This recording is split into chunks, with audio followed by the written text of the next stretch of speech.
Des régimes restrictifs encore et toujours inefficaces, un modèle qui prévoit la fin de l'expansion de l'univers pour bientôt, la durée optimale de sommeil pour les quadragénaires, des dauphins militaires et un drone à propulsion ionique.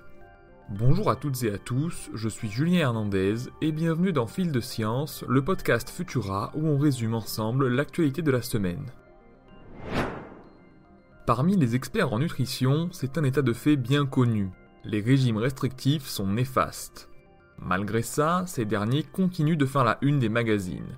Une nouvelle étude parue dans la célèbre revue Nature enfonce le clou. Cette dernière, menée dans 6 pays européens, se base sur des données déclaratives. Les chercheurs ont demandé aux personnes souffrant d'obésité ce qu'elles avaient mis en place pour tenter de perdre du poids. Résultat des courses, 79% d'entre elles ont adopté un régime restrictif et 72% de l'exercice physique. Pire encore, ces deux stratégies semblent être plus néfastes que bénéfiques étant donné qu'elles semblent associées à des prises de poids.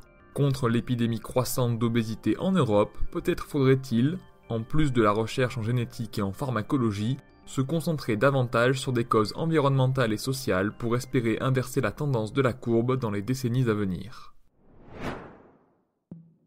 Initialement, le modèle du Big Bang prévoyait une décélération de l'expansion de l'univers.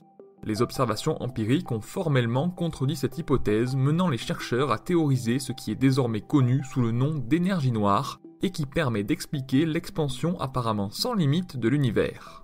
Sans limite, vraiment ? En réalité, tout dépend du modèle théorique utilisé. Dans le cadre du modèle cosmologique standard, l'énergie noire est considérée comme constante et il en va donc de même pour l'expansion de l'univers. Mais d'autres modèles pertinents existent et l'un d'entre eux considère que l'énergie noire serait en réalité dynamique, c'est-à-dire variable dans le temps. Si on se base sur ce modèle, les prédictions empiriques sont différentes. L'accélération de l'expansion de l'univers se transformerait en décélération d'ici 65 millions d'années et conduirait l'univers à se contracter au lieu de s'étendre. Faut-il dormir 7, 8 ou encore 9 heures ? Dans notre société, nous rêvons sans cesse d'optimisation, et la durée de notre sommeil ne fait pas exception. Cette question interroge les scientifiques depuis longtemps. Comme souvent dans le domaine des sciences médicales, la réponse n'est pas univoque et la durée dite idéale dépend de plusieurs facteurs, notamment de l'âge.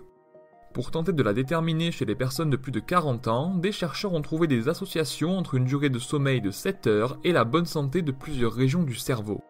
Précisons que cette étude a été réalisée à l'aide de données disponibles au sein de la banque de données biologiques britannique et que la portée des résultats est donc limitée par le caractère observationnel de l'étude et son ethnocentrisme. Les animaux ne sont malheureusement pas seulement exploités pour leur chair ou leur fourrure, mais aussi pour leurs compétences.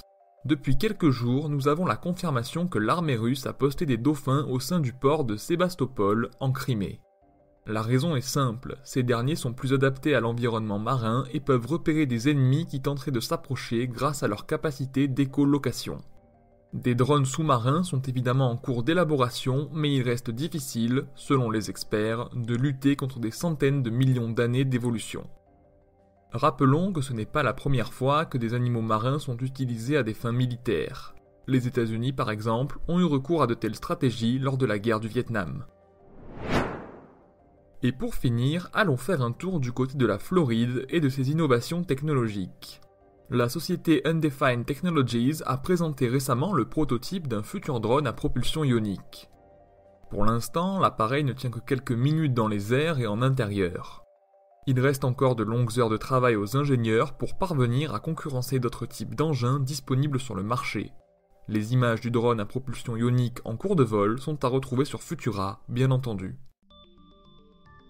Pour ne rien manquer de l'actualité scientifique, n'hésitez pas à venir nous retrouver sur vos applications audio préférées et à vous abonner à Fil de Science ainsi qu'à nos autres podcasts. Ce dimanche, je vous invite à découvrir notre nouvel épisode de Science ou Fiction où nous répondrons à la question suivante: les caméléons changent-ils vraiment de couleur pour se camoufler ? Pour le reste, on se retrouve vendredi prochain avec toujours plus de nouveautés scientifiques. Et d'ici là, bon week-end à tous.